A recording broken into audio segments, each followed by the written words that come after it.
ಅಧ್ಯಕ್ಷರಿದ್ದಾರೆ, ಜೊತೆಗೆ ನಾವೆಲ್ಲರೂ ಕೂಡ ಇದ್ದೀವಿ. ಎಲ್ಲರೂ ಸೇರಿ 28 ಸ್ಥಾನಗಳನ್ನು ಗೆದ್ದಿಸ್ಕೊಂಡು ಬರಬೇಕು ಅನ್ನೋಂಥ ಪ್ರಯತ್ನವನ್ನು ನಾವೆಲ್ಲ ಮಾಡ್ತೀವಿ. ಅಂತಿಮವಾಗಿ ಜನ ಯಾವ ರೀತಿ ಪ್ರತಿಕ್ರಿಯೆ ಮಾಡ್ತಾರೆ, ಯಾವ ರೀತಿ ನಮಗೆ ಸಹಕಾರ ಕೊಡ್ತಾರೆ, ಮಾತಾಡ್ತಾರೆ, ಜನ ಸಮುದಾಯಕ್ಕೆ ಬಿಟ್ಟಿರ್ತಕ್ಕಂಥ. ಆದರೆ ನಮಗೆ ವಿಶ್ವಾಸ ಇದೆ, ನಾವು ಕಾರ್ಯಕ್ರಮಗಳು ಕೊಟ್ಟಿದ್ದೇವೆ.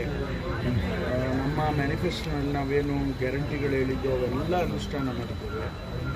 ಜನ ಸಮುದಾಯಕ್ಕೆ ಈ ಸರ್ಕಾರದ ಬಗ್ಗೆ ಒಳ್ಳೆಯ ಅಭಿಪ್ರಾಯ ಇದೆ. ಹಾಗಾಗಿ ನಮಗೆ ಹೆಚ್ಚು ಸ್ಥಾನಗಳನ್ನು ನಾವು ಗೆಲ್ಲಲೇಬೇಕು ಅಂತೇಳಿ ನಾವೆಲ್ಲ ಸಂಕಲ್ಪ ಮಾಡಿದ್ದೀವಿ. ಹೈಕಮಾಂಡ್ನವರು ಕೂಡ ಹೇಳಿದ್ದಾರೆ, ಮುಖ್ಯಮಂತ್ರಿಗಳನ್ನು ಮುಂದುವರಿಸೋದು ಬಿಡೋದು ಅದೆಲ್ಲ ಹೈಕಮಾಂಡಿಗೆ ಬಂದಿರ್ತಕ್ಕಂಥ.